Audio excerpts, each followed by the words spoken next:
This is what I call the circle of trust. What do you think the circle of trust is for? Ball there? On what contact? First. First contact, right? So if I'm playing with you, Well, there's one there. let's go in serve receive, so back up a little bit, you'd be right there, right? Ball comes over the net, okay? It's going to you. I'm going to trust you to try and pass the ball in that area, all right? That's all of beach volleyball. We always try to pass towards the net, towards the middle, okay? That's how we set up our offense.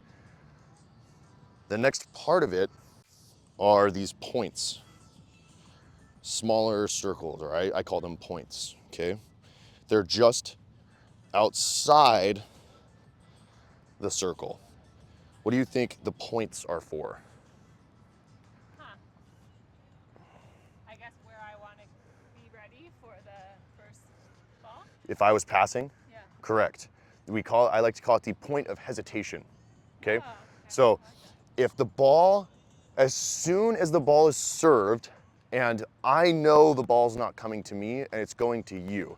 So this wouldn't be the same for a middle ball. We're both colliding in the middle, maybe, but the ball's clearly going to you. Even before it crosses the net, if I know it's going to you, immediately I'm getting here to the point of hesitation, okay? As soon as you give me that good pass, I take 2 steps and I'm ready to set you. Okay. You're a great passer. If you do give me a bad pass, right?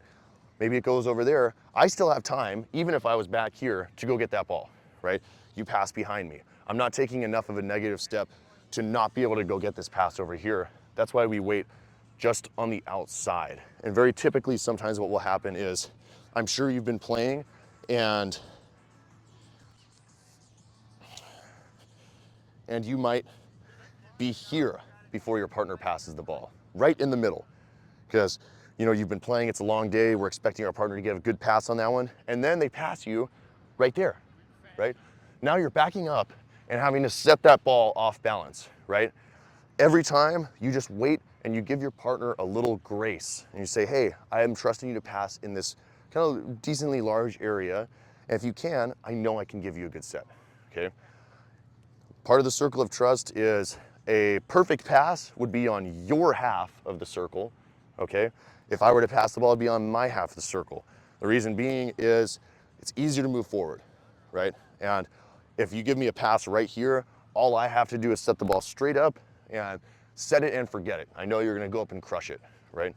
So does this all make sense? Mm-hmm. Okay, Yeah. okay.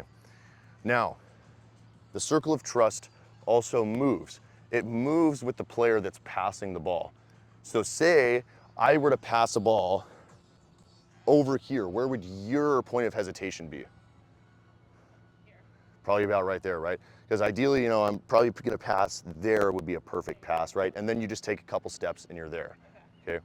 If I come all the way up here, I'm passing a short ball now, where would you go? Right there, right? Yeah. Because you're trusting me, like all I have to do is just get a nice little touch and you're right there to help me out, okay? Rather than you're hanging out over there and now I'm trying to launch the ball back over to the middle, just keep it nice and small, right next to each other, okay? It makes touching the ball easier, makes setting the ball easier for your partner. I have a question. Yeah. If you are back there, do we move the whole thing a little bit further back? Correct. Okay. Yeah. The Backing circle would start probably, here. in. Okay. And then